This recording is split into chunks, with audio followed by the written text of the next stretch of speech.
এবং তারা ধান খেতেও ঘুমাইছে। ধান ক্ষেত থেকে আমার সাথে চ্যাটিং হয়েছে যে ভাই এখন ধান খেতে আসি, মশাও কামড়াচ্ছে, কি করব, তো খাওয়ারও টাকা নাই, মাসের পর মাস আর কতদিন থাকবো। আমি বললাম ধৈর্য ধরো ভাই, আর কয়টা দিন ইনশাল্লাহ। তো নেতাদের একটু সাপোর্ট নাও, টাকা পয়সা হাতে না থাকলে খাওয়ার বলে দেয় তো না। আমি নাম বললাম না ছেলেটার, দেয় তো না। ওই এলাকার নেতাকে জি.কে. ঘোষ সাহেব, জি.কে. ঘোষ সাহেব বসলেন, ভালো কথা, গদিতে বসলেন, জিতলেন। এখন আমি সোশ্যাল মিডিয়াতে দেখি তার সম্পর্কে অনেক বদনাম। এই বাণিজ্যরা সিলেটে গেছে, ওরা প্রোগ্রাম করছে, প্রোগ্রাম করে চলে যাচ্ছে, যাওয়ার পথে তুমি কেন তার গায়ে পড়ে তার উপর হামলা করতে গেলা? আমার কথা হচ্ছে এনসিপি কি ওখানে মারপিট করতে গেছিল কাউকে? ঠিক আমেরিকা ইসরায়েলের মতো হয়ে গেল না? আইসা ইরানে আগেই অ্যাটাক করে বসলো, বদনামটা আমেরিকা ইসরায়েলই খাইল।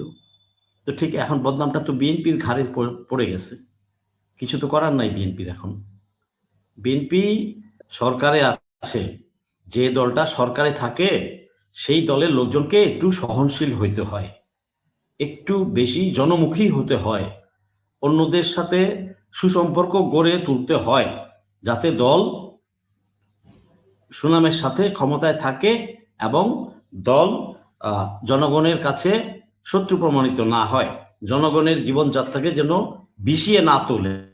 সেই জন্য সরকার প্রধান কি বা দলের প্রধান কি একা কাজ করবেন? দলের প্রধান তো কাজ করবেন তার দলের কর্মীদের মাধ্যমে, নেতাকর্মীদের মাধ্যমে। তো নেতাকর্মীদেরকে তো সহযোগিতা করতে হবে সরকারকে এবং দলের প্রধানকে। তো এইটা নেতাকর্মীরা যে এই কাজগুলা করছে, মাত্র 6 মাস পুরা হয়নি, এখনো 12 তারিখে হবে। নেতাকর্মীরা যে এই যে অপকর্মগুলা করছে, এতে তো দলের ক্ষতি হচ্ছে। এটা কি দলগুলা বুঝে না? দলরা বুঝে না? এটা তো তারেক রহমান, মাননীয় প্রধানমন্ত্রী জনাব তারেক রহমান সরকারের বদনাম কামাচ্ছে এরা, নিজ দলের নেতাকর্মীরা। আমরা তো চাই জনাব তারেক রহমান দেশটাকে সামনের দিকে এগিয়ে নিয়ে যাবেন এবং তাকে আমরা সহযোগিতা করব, তার ভালো কাজের প্রশংসা করব, কোথাও ভুল ত্রুটি হলে সেটা সমালোচনা করব। কিন্তু হাতাহাতি মারামারি এইটা কেন? এই জঘন্য কাজটা কেন? ভাই তুমি তাদেরকে বলো না যে ভাই আপনারা আসছেন ঢাকা থেকে কষ্ট করে, আপনারা আমাদের সাথে চা খান। তাতে করে বিএনপি সুনাম কমতো না বাড়তো? এটা আমাকে বলেন। তাতে করে তো বিএনপি সুনামটা আরো বেড়ে যেত। যদি বলো ঠিক আছে ভাই আমরা আপনাদেরকে আজকে আসছেন এই রোদের মধ্যে, আমরা পানিটা অন্তত পক্ষে খাওয়াই, প্রতিজনকে একটা বোতল করে পানি দেন। এই সৌহার্দ্যপূর্ণ সম্পর্কটা যদি গড়ে তুলতো, তাহলে জনগণের সাপোর্টটা কিন্তু বিএনপির প্রতি বেড়ে যেত। এই জিনিসটা আমরা বুঝি না, এই জিনিসটা বুঝি না কিভাবে মানুষের মন জয় করতে হয়, ভোটারদের মন জয় করতে হয়, এলাকার মানুষদেরকে। তারা তোমার ওইখানে গেস্ট, কিন্তু ঢাকা থেকে গেছে, তো তুমি মেহমানের প্রতি এরকম আচরণটা তো আমার ধর্মেও পারমিট করে না।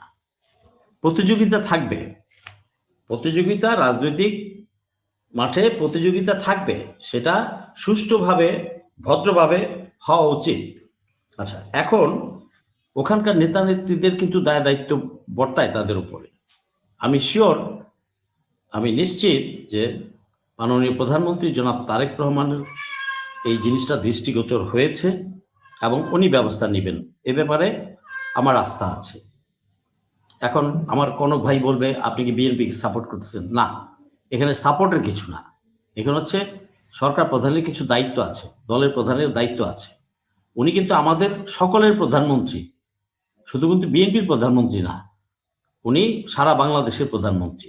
তো সেই দায়িত্ববোধ থেকে তার এটা ফরজ হয়ে যায় এটার বিরুদ্ধে, এই অরাজকতার বিরুদ্ধে ব্যবস্থা নেওয়া। আর এখানে স্বরাষ্ট্রমন্ত্রীর ব্যাপারে আমি আর বলতে চাই না, বলতে বলতে মুখ ব্যথা হয়ে যাচ্ছে। ওনার ব্যর্থতা আছে। ওনার কি প্রিপারেশন ছিল? এই যে যাচ্ছে একটা দল ওখানে সমাবেশ, উনি প্রশাসনের পক্ষ থেকে কি নির্দেশনা দিচ্ছেন, কি প্রিপারেশন নিয়েছেন? তারপরে হচ্ছে মারপিট। আচ্ছা, মারপিট তো হচ্ছে ভালো কথা, তারপর আবার কমপ্লেইন আসছে যে পুলিশ ঠায় দাঁড়িয়েছিল ওখানে। তাহলে স্বরাষ্ট্রমন্ত্রী সাহেব, তা আপনি কি করছেনটা কি?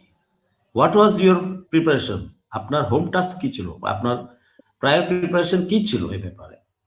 ইউ ডিড নট প্রিপেয়ার, অথবা আপনি জানেনই না কিভাবে প্রশাসনকে চালাইতে হয়।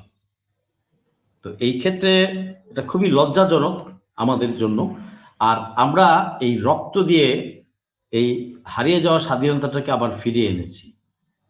তো এই যে ব্যথাগুলা বুঝে না, এই বিএনপির কর্মী ভাইরাই কিন্তু মাঠে ছিলেন, তারা অনেক নির্যাতিত হয়েছে এবং তারা ধান খেতেও ঘুমাইছে। ধান ক্ষেত থেকে আমার সাথে চ্যাটিং হয়েছে যে ভাই এখন ধান খেতে আসি, মশাও কামড়াচ্ছে, কি করব, তো খাওয়ারও টাকা নাই, মাসের পর মাস আর কতদিন থাকবো। তা আমি বললাম ধৈর্য ধরো ভাই, আর কয়টা দিন ইনশাল্লাহ। তো নেতাদের একটু সাপোর্ট নাও, টাকা পয়সা হাতে না থাকলে খাওয়ার বলে দেয় তো না। আমি নাম বললাম না ছেলেটার, দেয় তো না। ওই এলাকার নেতাকে জিকে ঘোষ সাহেব, জিকে ঘোষ সাহেব বসলেন, ভালো কথা, গদিতে বসলেন, জিতলেন। এখন আমি সোশ্যাল মিডিয়াতে দেখি তার সম্পর্কে অনেক বদনাম, এই বাণিজ্য, চাঁদাবাজি, এইটা সেইটা কত কি। তো এইভাবে তো আমরা আশা করি নাই জিনিসটা। কথা হচ্ছে যে আমরা কিন্তু এটা আশা করি নাই, আমরা চাই ভালো কিছু। এবং বিএনপি নেতা নেত্রীদের সাথে আমি অনেক মানে বিভিন্ন পর্যায়ে আমি বিভিন্ন সময় মাঠে ছিলাম, বিভিন্ন সভা সমিতিতেও ছিলাম, প্রেস ক্লাবেও ছিলাম, ইভেন মির্জা ফখরুল সাহেবের সাথেও আমার কয়েকবার দেখা হয়েছে। তো এখন কষ্ট দুঃখ লাগে এই জিনিসের জন্য। তো এই চর্চার জন্য তো আমরা সেই আগের মতোই যদি চর্চা করে যাই, তাহলে আমাদের এই রক্ত দেওয়াটা বৃথা হইল না।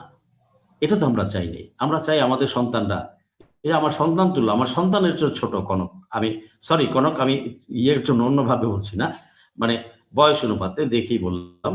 তো আমরা তো চলে যাব, আমি চলে যাব একদিন। আমাদের দায়িত্ব হচ্ছে আমাদের সন্তানদের জন্য একটা ভালো দেশ, নিরাপদ দেশ, শান্তিপূর্ণ দেশ রেখে যাওয়া।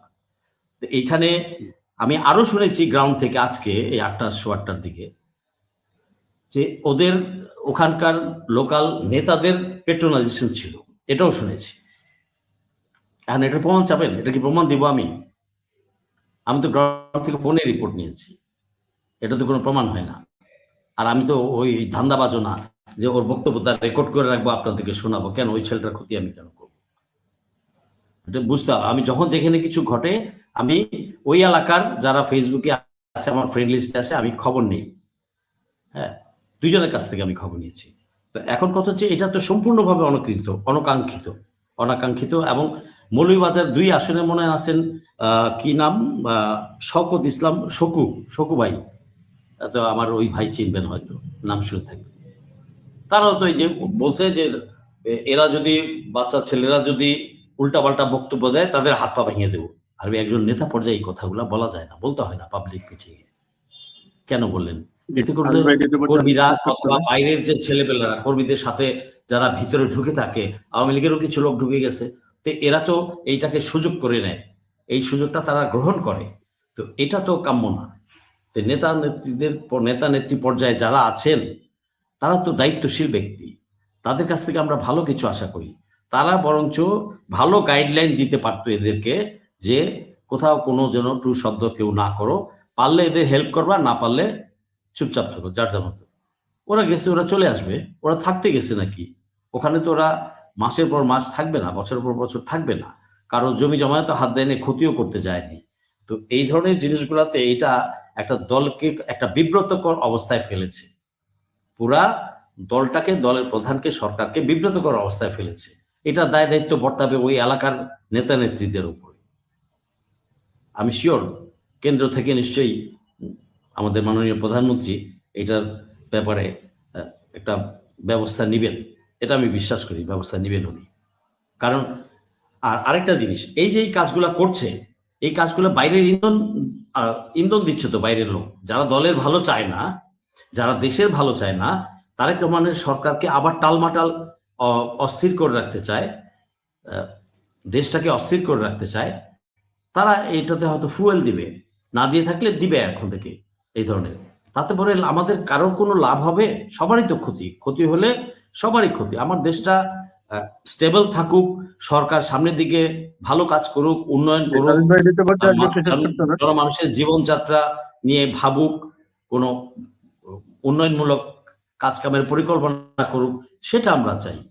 কিন্তু তাকে যদি, সরকার প্রধানকে যদি ব্যতিব্যস্ত রাখি, সরকারকে ব্যতিব্যস্ত রাখি, এই সমস্ত কাজ করে এবং দলের ভিতরের লোকগুলাই যদি করে তাহলে বলবো যে এটা তো ভারতের উস্কানিতে করছে মনে হয়।